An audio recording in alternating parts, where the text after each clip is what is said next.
Hey everyone, I'm Mike. And I'm Jose. And today we're going to talk about 10 low cost or no cost ways to lead generate. So Let's go ahead and get right into it. Yeah. First one, divorce attorneys. Yeah. So a lot of times when agents get in the business, they are looking to start a niche market. They can't help everybody all at once from all over. So they say, you know what, I just want to focus on a niche of people.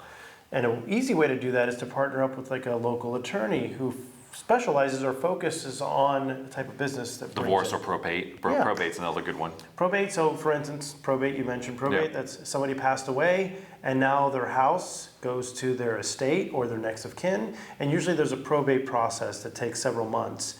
Usually if you get a hold of the attorney that does that kind of business, they can say, hey family, I know you're going through a grieving process, but this house, do you want to keep it? Do you want to sell it? I know of a good agent who can sell it for you and get you top dollar.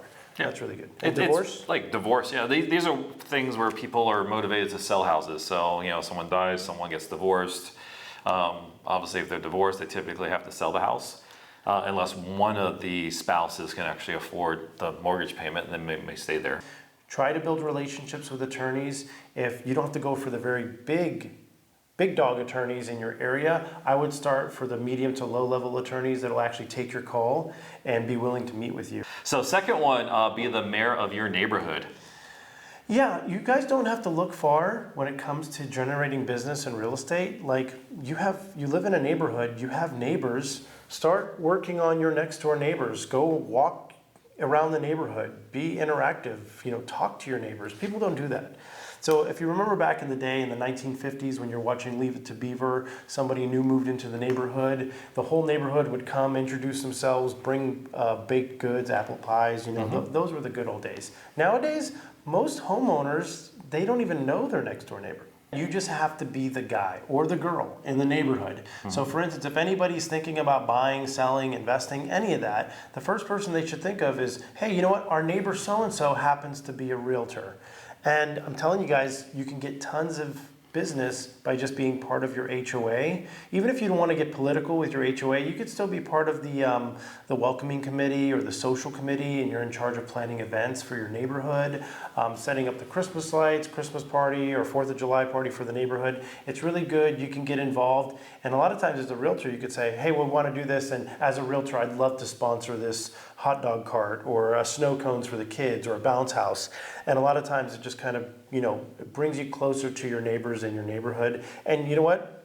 If you don't have a dog and you live in a neighborhood, get a dog. If that's what it takes for you to get outside and talking and meeting some of your neighbors, it's really important. It's huge. You should be creating a CMA, one a day, every day, and sending it to a different neighbor in your neighborhood.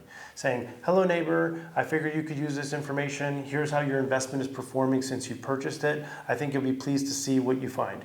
And then you send them a CMA or drop one off at their front door, and in there they can see how their property is performing as far as its value is concerned in today's market. You could probably do more than one a day. You could do more than one a day. Next one, golden letter. Yeah. So this is interesting. A lot of new agents like to use this one, either one of two things. If you have a buyer who's pre-approved and ready to go, you could do one of two things. You can say, hey buyer, I've sent you all the available properties in your price range. Let me know if you see anything you like, which is a very passive way of doing business. Or you can say, hey, you know what? Buyer, I know you're looking for something particular or a particular neighborhood or style home, and it's not currently available on the MLS. But when it does become available, you'll be the first one to know, which is through an MLS drip, which is still passive. So what I like to do is I like to say, buyer, with your approval, what I'm going to do is I'm going to take your pre-approval letter from your lender and I'm going to put it in a letter and send it to all the homeowners in the neighborhood that you like, that meet your search criteria, letting them all know that I have a pre-approved buyer who's a real person and wants to buy their house. There in turn, you get a lot of reaction from homeowners that'll actually pick up the phone and call you and say, tell me more about your buyer, or we may be interested in selling. And even if that's not the perfect home for your buyer, you could still turn around and list that property for sale. Yeah, it's important that you have a legitimate buyer to do that. Yes, and that's why I like to use an actual real pre-approval letter with my customer's information, as long as the customer has given me written consent to provide a copy of their pre-approval letter. And it's pretty basic. It just has their name and what they're approved to purchase, but it's real, it's legit, and you're not just saying it or making that up. put your kids to work. You can have them writing the envelopes, the address, stuffing the envelopes, putting a stamp on it. Once you guys write one template, the only thing that you have to do is change the homeowner's name on each of the letters. But you print them out, put them in the mail, and you're looking for a response, right? The next one is for rent by owner. That's an interesting one. So a lot of times in our business, people are used to going after for sale by owners. It's people who put their home for sale but don't use the services of a real estate agent. Sometimes agents can call them and convince them to use their services, and they could gain a listing that way. Well, in this case, we're actually calling homeowners who own properties that are trying to rent them out to a tenant.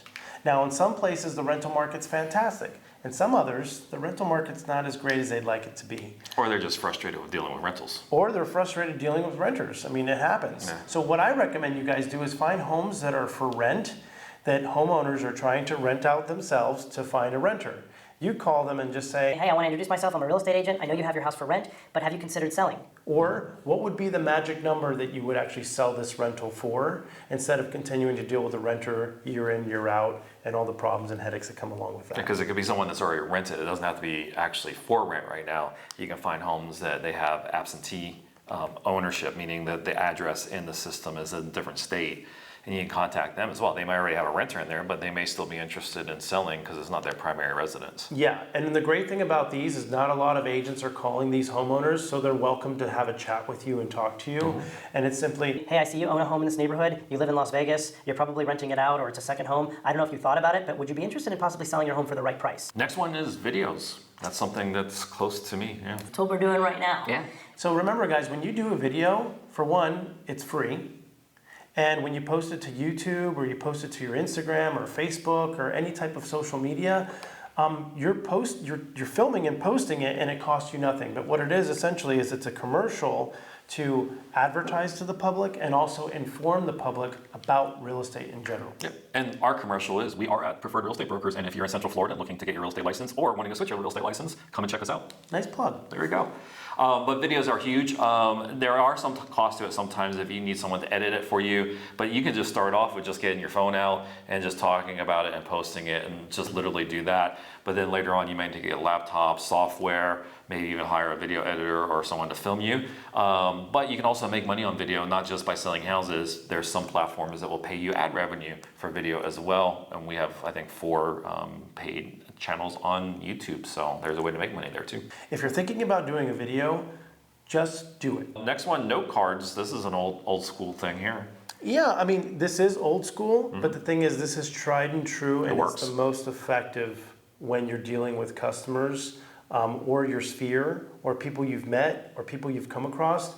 If you sit down and take the time to write them a heartfelt note card, hey, I'm thinking of you, I'm just following up to see how you've been. If you need anything related to real estate, buying, selling, investing, I'm here for you. You can ask me any questions anytime, whatever. If you take the time to write a handwritten letter to somebody or a postcard, whether it's a birthday or anniversary or I'm just here thinking about you, it goes a long way. For those of you at home, can you remember the last time that you opened your mailbox and you received a handwritten note card when it was your birthday or your anniversary? I mean, it's a thing of the past and it doesn't happen too often, but when you actually do get one, you're like, wow. I mean, that means a lot because they took time out of their day to write this and then put it in the mail for me. Next one is volunteer. Yeah, I mean, not only can you give back and do a good thing by providing a service to the community or a charitable organization of your choice, it feels good, it keeps you busy and occupied, but also you have an opportunity to meet other like-minded individuals just like you that are passionate about the same cause. And this is what creates lifelong relationships with new people that you otherwise wouldn't have met. So this is a great opportunity for you to add more people to your database. Yeah, we volunteer at a cat rescue. So we meet a lot of people. We meet people that are adopting cats. We meet, of course, all the people that volunteer there as well. And we ended up with 4 cats. Yeah. So next one, senior living housing coordinator. Yeah, this is really interesting because right now there's a big push of these senior housing communities that are being built. I think there's 2 that are being built close to me. And what it is, it's like a huge, I want to say it's like a huge apartment complex almost. And what they do is they have these buildings, they build these nice large apartments, And what happens is once a senior gets to a certain age, they say, you know what, I can't maintain this house, it's too much work, it's backbreaking, I just want to relax and enjoy myself and not have the burden of owning a home. Now in these cases, they usually go to these senior housing communities that they could come and go when they want. They live in their own apartment, but the great thing about it is they provide breakfast, lunch, dinner, entertainment. They have magicians come in, they have singers come in. It's basically like a cruise ship on land. Now, a lot of times it's expensive. Elderly couple will pay about $4,000 starting a month just to live in a place like this. As a realtor, you can meet the manager of that community and say, hey, listen, if anyone needs to sell their house in order to come in and move into this community, give them my information. I'm more than happy to list their property and even provide them a discount to help them with their moving services to come into your community. And most of these housing coordinators will provide realtors a commission for sending customers to them. So you'll make it up either way. So the next one is be available. That's the number one thing. Yeah. Right now, if more than any time than ever before, if a customer has a question about real estate or they just want to pick your brain or just want to know what's going on, make sure you're available, answer your phone. It doesn't matter who might be at the other end of that phone call besides a telemarketer. Answer the phone, answer their questions, and be available. Always be available to answer their questions and make people know that you're here. And I've seen a lot of people do this recently, where they just go online and they have like, hey, ask me anything. Oh yeah, I've seen that. Yeah. So next one. Last but not least. Social media. We've talked a little bit about social media, but a little bit more in detail about what other ways to do it for free on social media. So back in the day, realtors would mainly just cold call people to generate business. Nowadays, a new age of agent, what they're doing is they're actually cold calling or prospecting through social media. So what they're doing is when you go into Instagram or Facebook, you can see all the people that are currently online.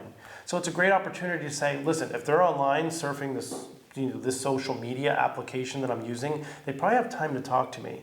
So you'll see whoever is online, you'll just click on their face and then you'll just start typing a message. Hey, how you been? I haven't talked to you in a while. And then you can start prospecting right online by people who are currently online, and you could see that they're active. So it's one of those things where if you start talking to an old friend or somebody you haven't spoken to in a while, you're like, hey, how's it going? I haven't seen you in a while. They're like, oh shit. Well, I gotta reply because they know I'm online. They see the green button next to my face. Yeah. So it's a great opportunity for you to start a conversation with somebody that's online. Don't make it all about real estate and what you do. Be a genuine human being that has a genuine interest in the opposite person that you're trying to have a conversation with. Otherwise, they'll be like, man, this guy only talks to me when he wants to talk about real estate or his business. So take a genuine interest in the people that you're communicating with. Cool. That's all we have. Make sure you like and subscribe. And if you're looking to get into real estate, contact us as well. I'll be more than happy to help you. I'm Mike. And I'm Jose. We'll see you next time. Bye-bye.